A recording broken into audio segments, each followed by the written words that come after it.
And yeah, I like decided to just go to like math class. I'm terrible at math. Maybe that's why. I'm like, what was it? Like, I can't figure out this math equation, but like they can't beat my outfit kind of energy. Yes! I'm Ziggie. I'm Sierra. And this is Queers in the Closet. Thank you so much for coming on Queers in the Closet. I have become such a huge fan of yours recently, just from scrolling through your social media. I've literally read like every single post. I love the work that you do as an Indigenous Urban Planner. Everything that you share is so intentional and feels really healing and refreshing, especially on social media. So I really appreciate you coming on today. Mm-hmm. Yes. Yeah, Chenko Mantomi, thank you. Yes. Appreciate it. Yeah, I saw you the other night, like, liking everything. I was. And I was like, sick. I am so excited. I kind of did the same thing and like went through and like watched all the interviews before, got so excited. This is such a great concept.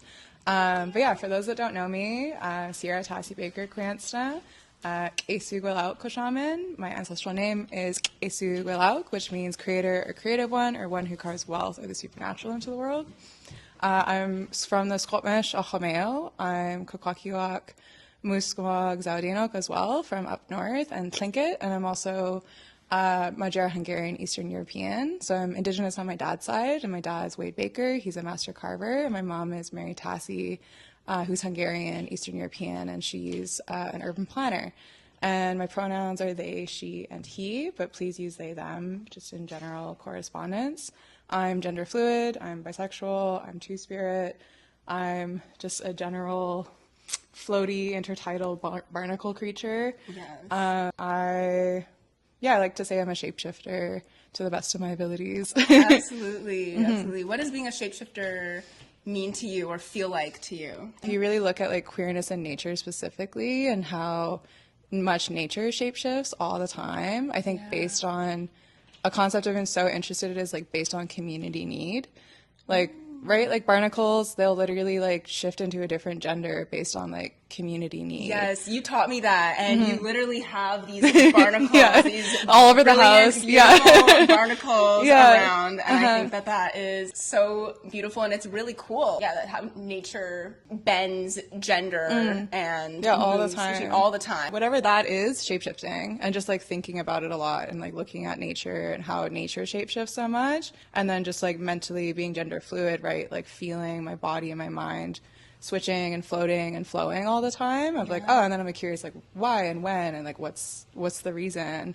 And sometimes I just like let myself be and stop like analyzing. But analyzing can be so interesting sometimes, and you learn a lot. I relate to you a lot. My gender expression is incredibly fluid while my gender stays the same. As a gender fluid person, how do you balance listening to yourself and figuring out what vibe you want for the day? Is it something that naturally you just are like, oh, this is the energy that I want to bring with me today, or is it something that you need to take time to reflect on, just like change day to day? I think it's pretty like it's just happening, and I'm like sometimes catching up to it. But I think it's interesting you say that about gender expression, and then like how your gender feels like fixed more often. Whereas I feel like I'm perceived almost the opposite. Like I feel like because I'm so femme perceived, and kind of no matter what I do, sometimes it feels like I'd love to like explore that more and like gender bend way more in that way. But I've been really like thinking about it of like, you know, even when I am dressed super masc, obviously I'm still being perceived as like femme because I'm like all like curvy and like all the things. But like, yeah, and just like who I am and how I like operate in the world. But yeah, sometimes when I am feeling like more masculine or even like androgynous presenting or wanting to present that way, sometimes it's not reading that way. And just like, yeah, I think that learning curve in general with gender expression of like, okay, like this is really like truly for me. Obviously it is better and like feels better when there's like a whole community that's also like perceiving you that way.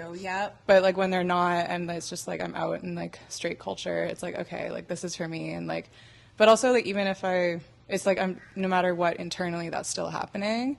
And it's like if they're not picking up on it, that's just like them being unperceptive, and that's fine. Exactly. I feel this is our cat. What's your gender today? Yeah, Quincy, what are your pronouns today? Okay, going back to, we were talking about gender fluidity and being perceived. I'm so grateful for like the research we do at Sky Spirit Studio, like the company that it's my family company and our design studio. But we were just researching gender just to get a base understanding, like where did it come from, why, and like really gender, like the concept of it that we're aware of today, where there's like male, female, very separate. I'm pretty sure it came out in like the 17th, 16th century, and like is kind of a newer concept. Like beforehand, I think it had a lot more to do with like the humors and just like literally like the whole concept around like you have more heat, you have less heat was kind of the vibe in the medieval era, at least in like Europe at the time in terms of gender. And then it kind of switched up, especially around colonialism. Going to all these like different places in the world, these like colonizers were going to try and conquer everyone. And then they were realizing that they couldn't really distinguish men and women from each other. And then they decided to define civilization by the ability to differentiate men from women. So that became like the base definition of civilized versus savage. So then like Europe's society was like, oh, like we're civilized. So then they started really differentiating feminine form from masculine form in order to like keep this narrative of like colonial, like we're civilized because like the men are different from the women and vice versa. Whereas like, you know, my culture and a lot of indigenous cultures, the men and women don't have as much distinction, quote unquote, from just like a base visual. Like men have long hair, men wear earrings, men wear jewelry. That's just like, men wear skirts. That's like standard, like globally for the most part. And especially in my cultures that I'm from like 6 different clans, like from all over the West Coast. And yeah, like they weren't that different from each other. And it's been really interesting, you know, like reclaiming gender fluidity in my body and just like in my expression, and how much I've felt pressure to feel like to really present either androgynous or masculine, and really felt pressured to somehow like be perceived, or I guess like what's the wording, like pass, right, as like masculine when I do feel masc. But then I remember like, no, like my people have long hair no matter what. Like when that switch is happening, it's like actually quite subtle.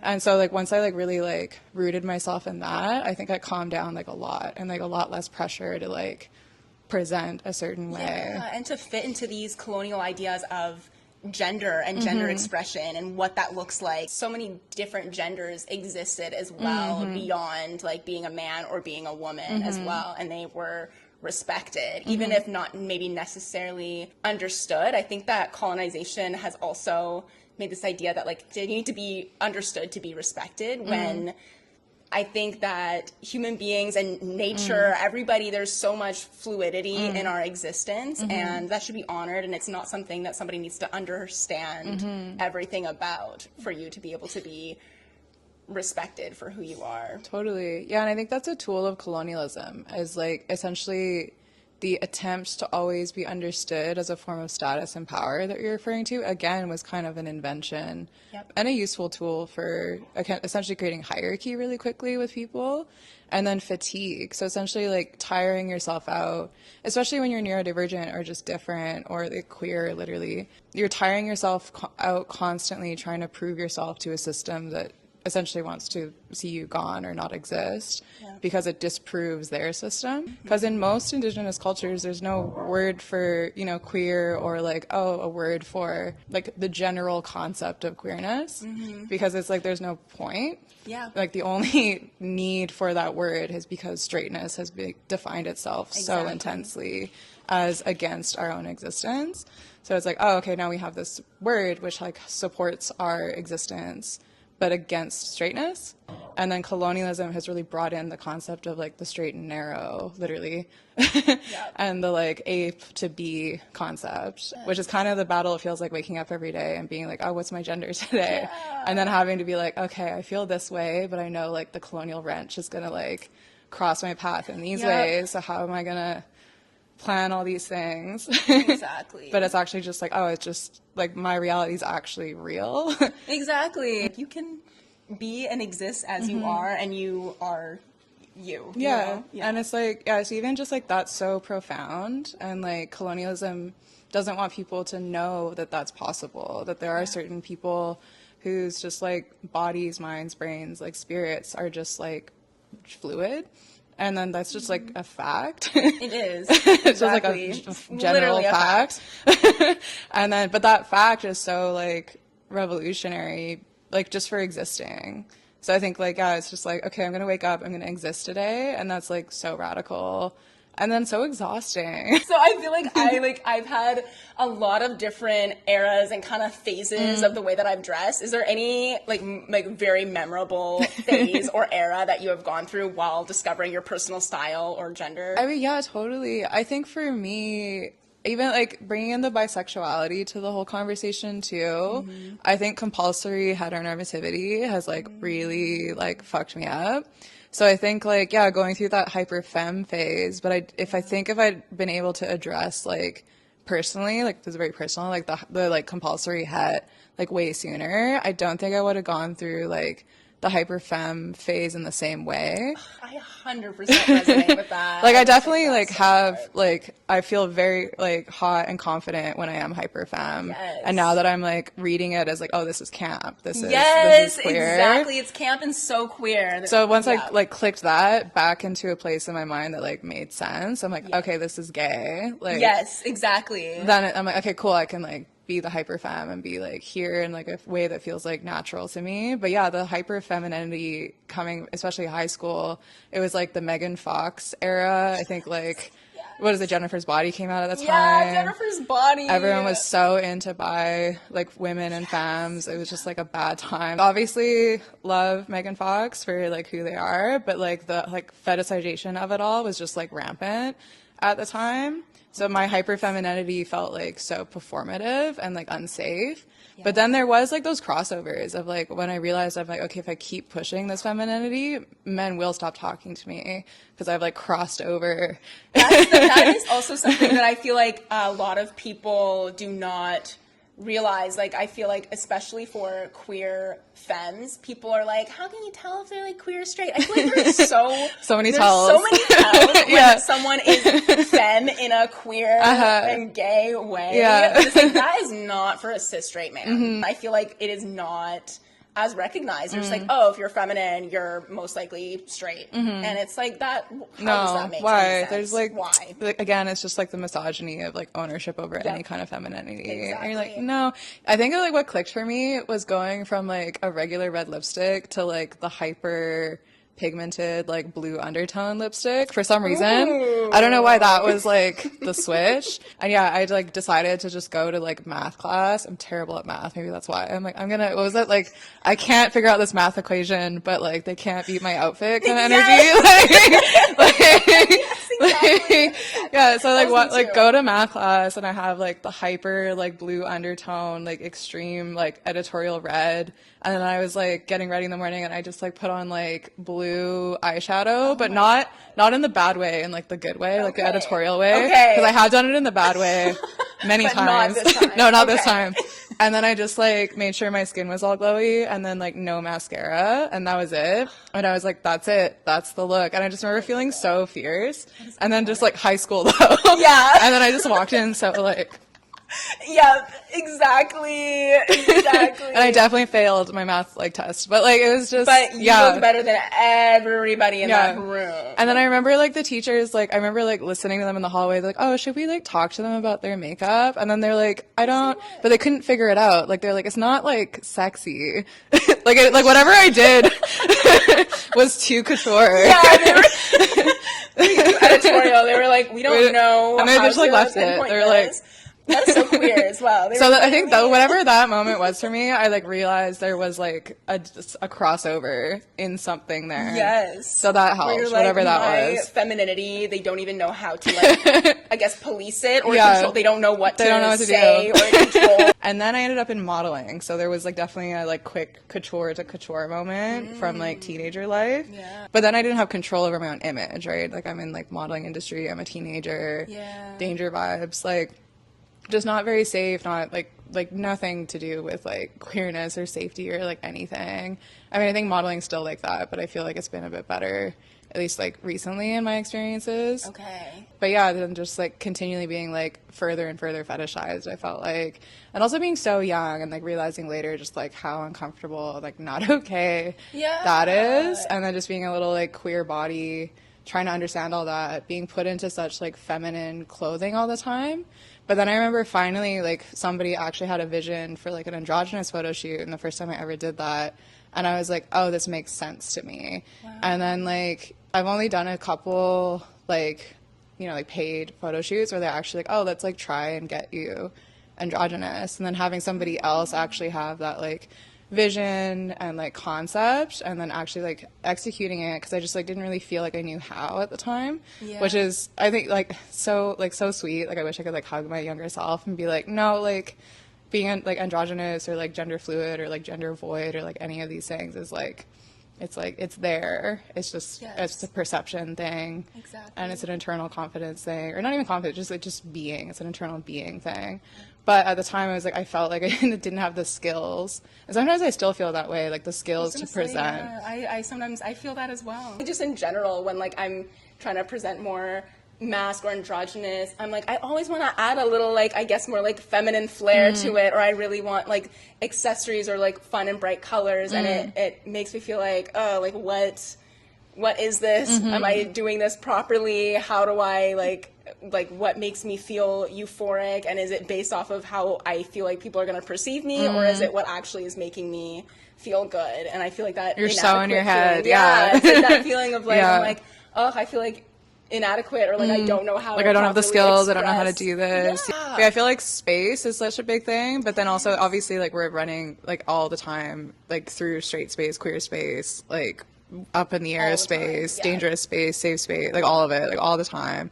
So like moving in and out constantly. And then sometimes I feel my gender fluctuating like because of the space I'm in. Absolutely. And it's so like disorienting. And I'm like, I don't want to be here right now. Yeah. And like now I'm suddenly like I shifted because the space shifted. Yeah. And this is like weird. Like I'm gonna go outside for a second. Yeah. Like just root, ground, all of that. Every now and then I'll wake up and be like, oh, I'm actually like femme today.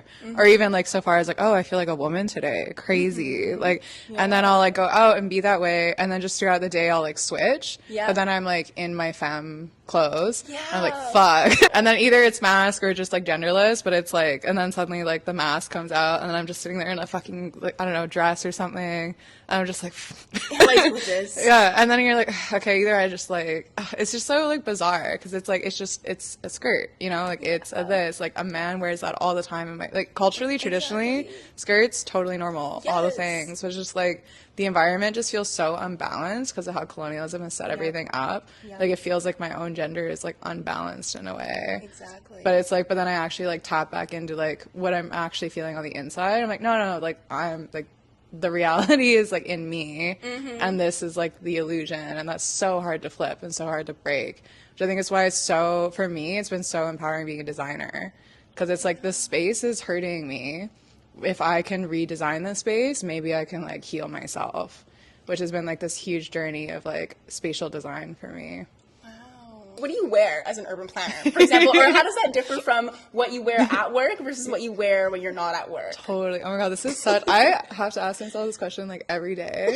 Like, so normally architects wear head to toe black. It's very like architecture coded. Moleskin notebook, like micron pens, head to toe black, and then like some like weird designer element that makes you look really like shape. Like a little, like I so am picturing like exactly rectangle that. Today, I'm a spiral today, like that's super important. But yeah, so that's like been generally the like architecture uniform, and like going through like design school, that's generally been it. But then I think it's getting better now. I think color has been like trending in the general architecture world. Love that. And just like, I don't know, like some just like fun elements that are very like design coded usually. So that's what I have to like work with in the architecture culture essentially. And then obviously being Indigenous, when I'm like literally like, okay, we're bringing in queer Indigenous design into cities. I'm like, okay, what is that? And then so like bringing in obviously like Salish elements or things that are like Salish coded is really like, obviously like this jacket kind of looks like abalone. I'm like, that's cute, I can wear that. Or like literally wearing abalone and like big earrings. And I think like it's so hard being in like colonial spaces and like trying to do this work and be like, okay, what do I wear though? And then be like, is it a suit? Is it like, and suits are like so like colonialism coded, so it's like, okay, maybe I could do like a weird fun suit, or like, but then it's just hard to find in my size, those things. There's so many, and then like being curvy, so many layers, and like so boxy usually. And then like personally I actually like enjoy like a very like simple boxy shape, but being curvy, it's like difficult to find like the right size, the right proportional cut to that thing. Because clothes are like boxy clothes are made for thin people. Like that's who it centers. Yeah. Exactly. Whereas for me it's like, oh fuck, I love that thing, but then is it gonna work on my body? Have they designed it for like, you know, options? I think like somebody like described me as like mid-size, and I'm like, okay, I think I'm in like the mid-size zone of it all, and that's always like hard to. It's like, okay, if something fits me here, it's not gonna fit me here. Like that whole thing. So that's just like already you're in your head. And then I'm like, okay, but I'm trying to be like architect. So I'm like, oh, I should just like design my own clothes or whatever. But then that's the whole process. Yeah. But luckily I know a lot of designers, and I'm really fortunate. Again, like I grew up in a super artistic family. My auntie is Pam Baker, like my actual auntie. And Pam Baker is known as like one of the first ever Indigenous couture designers. Yeah.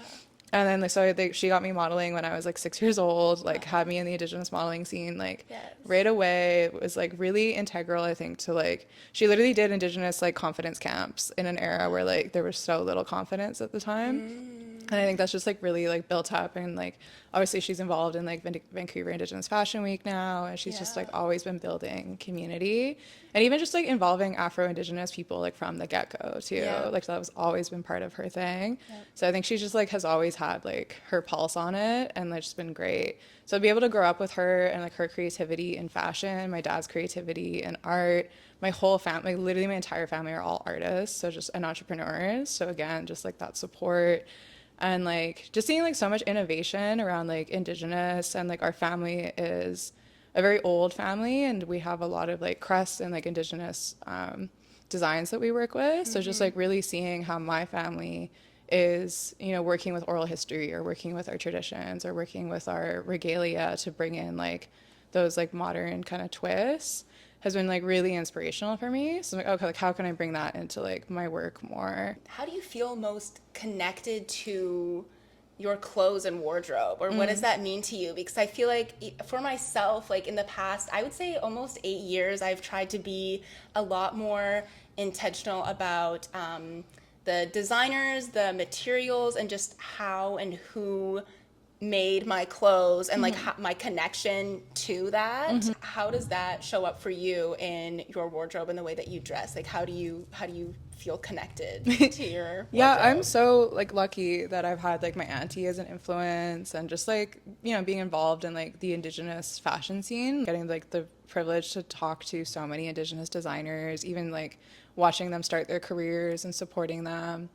And so just like building all these relationships with Indigenous designers that also have relationships with their own families, have relationships with, you know, like trap lines to get like their materials, or have relationships to get like their shells, and like just like knowing how the designers are often like relationship based. Like it's really about like almost like revitalizing that like Indigenous economy that's like always been there. And then I just remember seeing Terry Lynn Davidson, absolute icon, lawyer, like total like powerhouse, has really like worked for like Indigenous rights and gotten like literal like been part of so much like land back initiatives and stuff, like total icon. I don't think I've ever told this story, but like I just remember I was like a teenager, and I saw her backstage at a fashion show, because she and my auntie like my auntie would make like custom clothes for her all the time to go to her like cool iconic lawyer meetings to get the land back. And I just remember seeing her like in one of the back rooms, and we were like about getting ready to like walk the fashion show, and then she just bought off the rack like a bunch of stuff, and they didn't even hit the runway. And I was just like like and in that time too, right, like that era, there just like wasn't a lot of like visibility, there wasn't a lot of like confidence, and just to see like some like Indigenous baddie come in and just be like, I want that and that, it was just like really like clicked something for me. And I was just like, whoa, like That's stunning. Right, like, you know, like Indigenous like wealth has been like from time immemorial. And it's just like, obviously there's so much to think about there and like consider, but just like that moment for me was really like, oh, like we can just do that. Yes. Like, we can work for, like, that's great. Like we have those relationships with each other, relationships with designers and artists, and like all these powerful people, and we're all working together towards these things. And even just like the suits that she picked, and like the like decisions she was making, it's like, okay, I know she's gonna like kill that meeting. Oh like, my gosh, yes. And like that made such a huge impact on me. And then now I'm like, okay, like I'm gonna really try in my life to support artists and support designers, and like wear Indigenous as much as I can. So then eventually I started the like Decolonize Your Closet challenge, I think in like 2020 online, which honestly I think where I got like most of my following. But like essentially like hashtag Decolonize Your Closet, wear head to toe Indigenous. And I challenged myself to only wear Indigenous designers, which was so hard. Like there's nobody really making jeans at the time. So I was like, well, what do I do? So I just like went and like got my dad to like print some art on my jeans so I could like have jeans for the month. It was like really hard actually. You got creative with it though, and especially being from a family of artists, being able to be like, Dad, hey, like help me out, or like I went to like my auntie. I was like, can you like sew like a little like something? All right, let's talk about how your astrology signs inform your personal style. You're a Leo sun, Cancer moon, Leo rising, and Virgo Venus. Wow. How is that for you? The double fire, love that. Yes. The like water that's like struggling to stay there has a time. And then the Virgo Venus is like, wow, like, babe, I love you so much, but like here's a list of like 10 things to like improve our like relationship dynamic.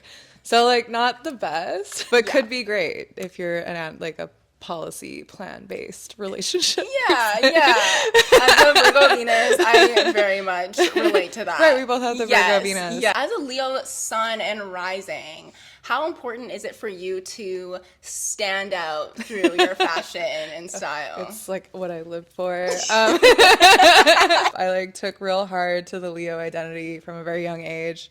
But yeah, having statement pieces, super important.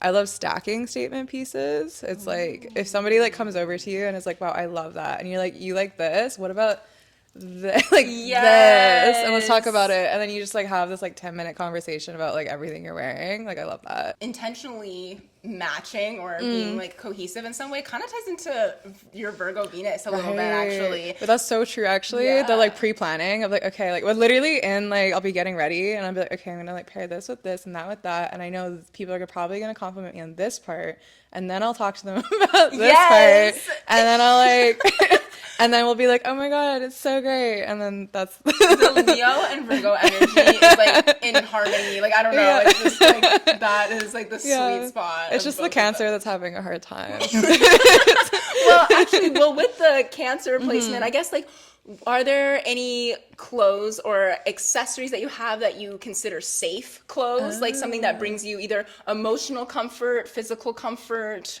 or like, you know, spiritual comfort? That's a really good point. I definitely do. Like I have a lot of like sensory processing issues, and I definitely, when I'm like at home or like, I definitely like wear something over and over and over again.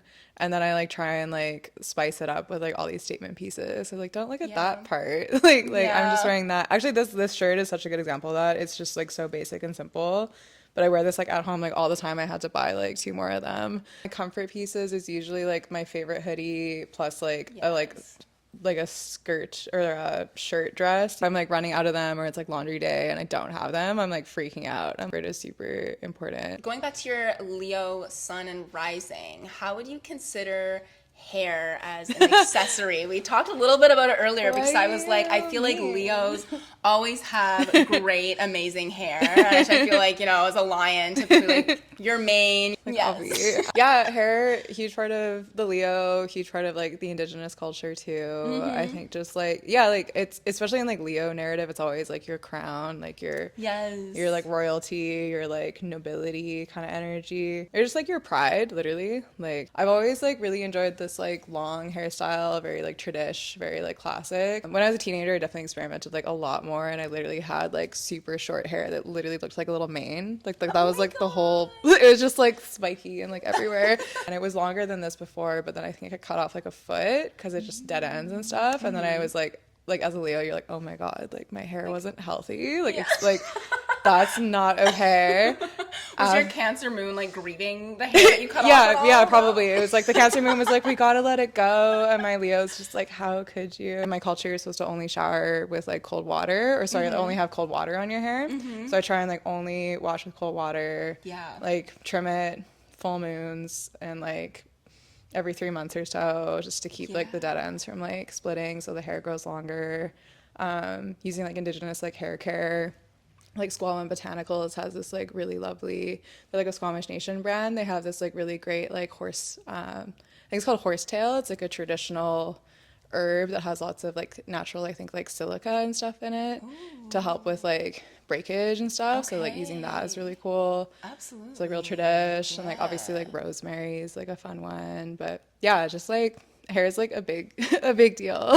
For sure. Yeah. And you take so much care of your hair. You're so intentional with the care that you do for your hair too. And it shows. Like your hair is stunning. Like absolutely beautiful. Like I don't even know if the camera. Oh my god, the Leo on me is getting like too like. Promise. Oh my god. Let's like, just talk about gassing this. Your hair up. Like no, but like in the honestly, sunlight, it deserves a moment. In the sunlight, it's crazy. There's like silver, gold, copper, bronze, like all in like.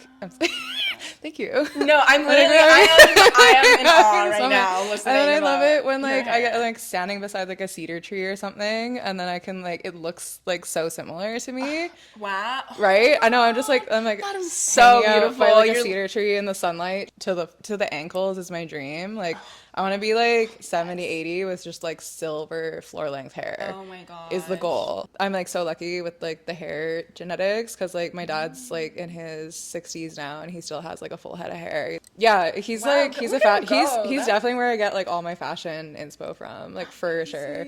And like he like gives me his jackets all the time. Like we'll probably see them in the closet. He like first taught me about style and the importance of like dressing up for things. You have specific ways that you organize your wardrobe or your clothes and accessories, because I feel like Virgo Venuses, they like to, or at least me as a Virgo Venus, I like to kind of color code. I like having things in a particular sections, even if I change it up. How does that Oh no, show up for you? 100%. Like I get so dysregulated if my closet isn't like color coded or doesn't like look nice. But I really like open concept stuff. Like so I like having just like an open, I don't know, like I'm a Leo, I like to like show off my things. Absolutely. So like having them like all glittering and pretty, like and color coded and looking nice is super important. Going back to kind of what we were talking about with indigeneity and queerness and personal style. So what advice would you give to Indigi-queers that are looking to explore and express their personal style more while integrating their queerness and integrating their indigeneity? Oh my gosh, like there's just so much to draw on, I think, historically.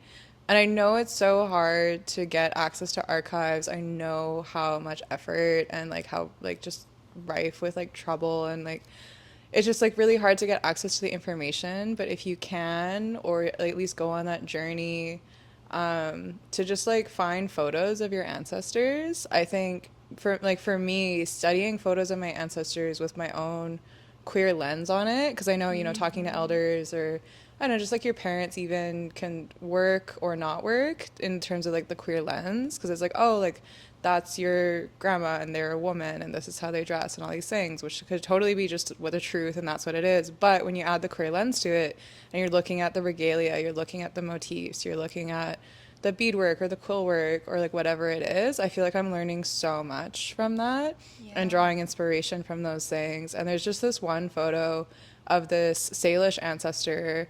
I don't think they're necessarily my ancestor, but they're down from Seattle and like Duwamish territory. And I just remember like looking at them and they had this like cascade of like necklaces all down their fit, and then this like gorgeous braided hair, but it looked like in cedar ropes. So like it kind of twists. They're twists, I think, technically, but like with big thick hair, kind of like mine, and then these big huge like twisted hair all the way down to like her knees. Oh my god. And then just like, yeah, stunning. And then a cute short dress with kind of like a low cut in like leather. And I was like, oh my god, like that's so hot. What the fuck? And I learned so much from that photo. I learned so much about our sensuality. I learned so much about just like our expression as Salish people. Absolutely. And I literally dress like that. Yes. Like I literally am here with like, I love like that cut. Like I love those like layered necklaces.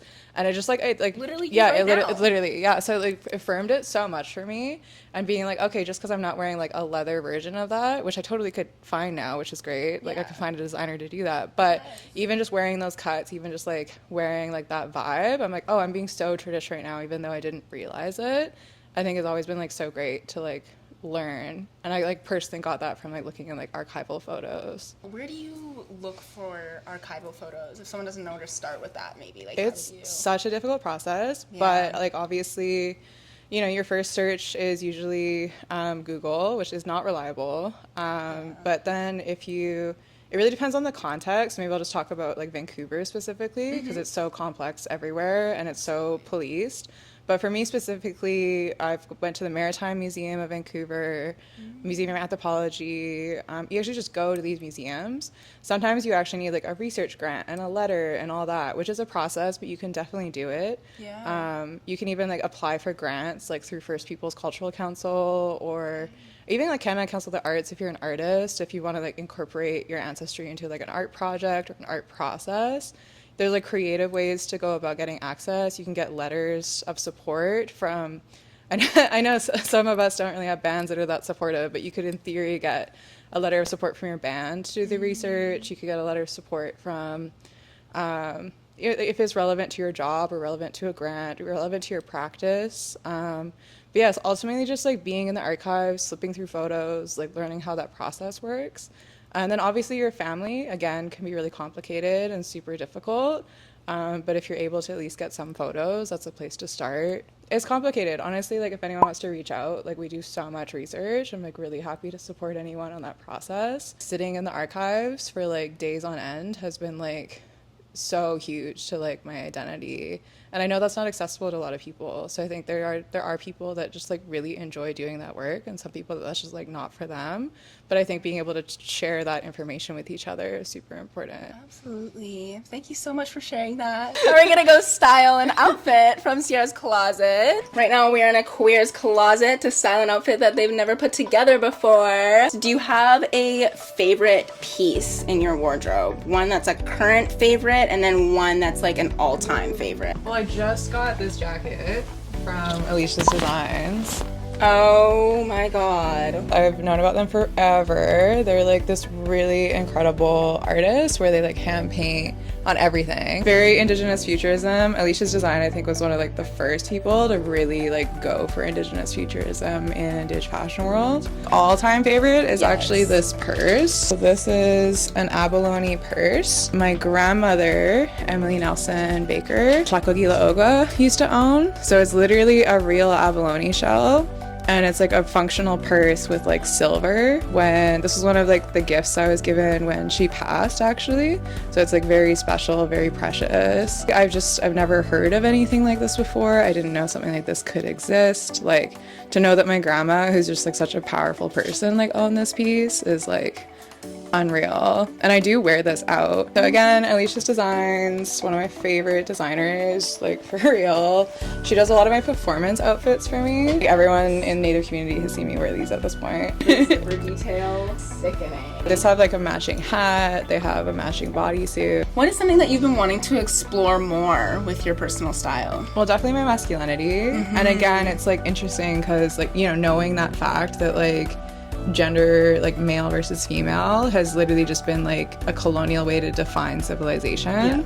So it's been like tricky to like navigate, like, okay, I want to explore my masculinity more, but I know like heels and skirts and stuff aren't not masculine. Exactly. But then I just, being born like AFAB, and then like not really, just like navigating all of it and like being gender fluid, and like it's like, okay, well I just haven't like felt that real like male like euphoria, like gender euphoria yet, at least in like a communal space that I'd love to feel, and I just don't know how would I even start? We're definitely gonna try to bring in all of the elements of, I'm loving these silver pieces, they're staring at me. Right, like, and I don't know how I can ignore them. You were talking about your organization. It's like a snake, so it's red, orange, yellow, green. What is this? Just jeans. Blue, purple, with stripper heels hiding in here apparently. Love. Accessories.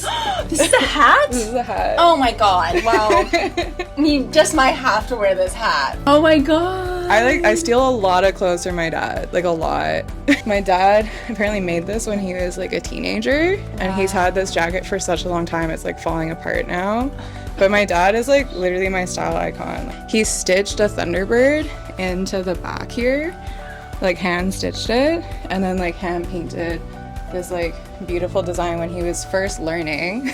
This is him first learning like Northwest coastal style art. And this is his like big party jacket apparently. So Oh, I love that. this is when he would go. This is his going out. This is he's looking good. Yes. This is like he's gonna get some ladies kind of vibes. Like he's like a lacrosse star. Oh my god.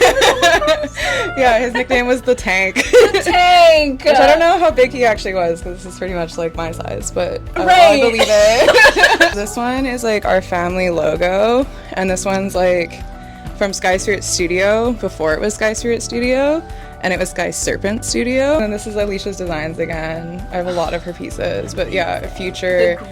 I desperately want to do an Indigenous Shigo cosplay with this. Yes. Yeah. I've been eyeing this as well. So this is my work bag. I know we were talking earlier about like what do you wear to work? Yes. This is it. This one is by Morgan Whitehead. They're a Cree Two-Spirit artist, and essentially they're painting like Two-Spirit ancestors. And yeah, it's so beautiful.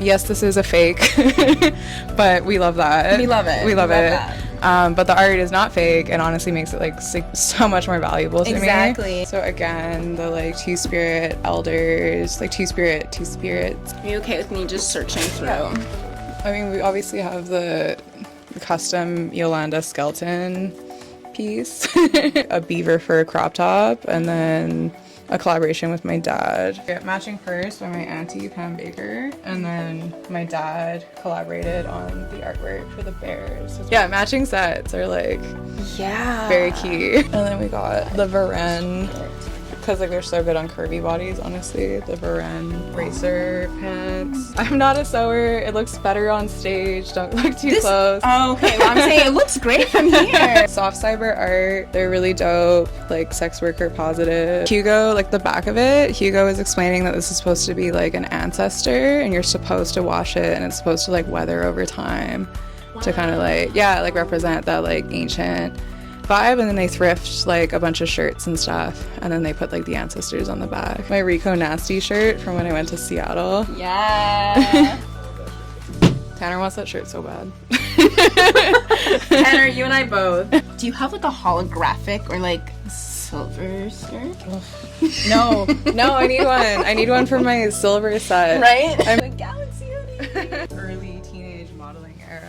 We're starting out here. We've got a dress shirt underneath the Rico Nasty t-shirt, and then we've got on these like gray kind of like pepper denim. I do want to try on the red pants. The red might bring out the red in the Rico Nasty. I've got on the orange pants. I don't know how I feel. We've done the fur with the fur. How do you feel about this look? To be the president of the next Indigenous space mission. Exactly.